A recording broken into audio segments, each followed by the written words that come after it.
প্রতিদিনের সমস্যা, সকালে কি খাবো আর সকালে কি খাবো।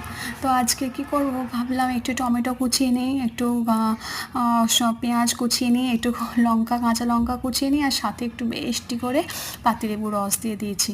হ্যাঁ, আর সাথে দিলাম একটুখানি, আমার কাছে ছিল কারি পাতা, কারি পাতাও দিয়ে দিলাম। দেওয়ার পর মুড়ি নিয়ে এসে ভালো করে একদম জাঁকজমক করে খাওয়া হবে। তো মুড়িটাও মাখিয়ে নিচ্ছি। মুড়ি নেওয়ার আগে ওই মশলার সাথে আমি একটু তেলও দিয়ে নিয়েছিলাম, সরিষার তেল। সরিষার তেল দিলে যেন মুড়িটার সেন্টটাই একটা আলাদা হয়। আহা হা, কী যে খুশবু, কী আর বলবো।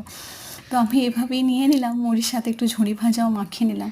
শশাটা স্কিপ করে গেছি জানেন তো, শশাটা ছিল না, শশা থাকলে পরে আরও হতো। তো এভাবে আমি মুড়িটাকে মাখিয়ে নিচ্ছি, বেশ মজাদার করে মাখিয়ে নিলাম মুড়িটা। দেখুন বন্ধুরা, আপনারা দেখতেই পাচ্ছেন কতটা টেস্টি হয়েছে। তো সকালে জলখাবারে কী খাবো কী খাবো, রোজকার চিন্তা। রোজ রোজ এক খাবার খেতে ভালো লাগে না, একটু ভাবলাম তাহলে এভাবেই বানিয়ে নিই মুড়িটা, খুবই ভালো লাগবে। সাথে একটু ছিল দুধ, দুধটাকে পেয়ে পেয়ে খেলাম। কেমন হয়েছে বলুন তো।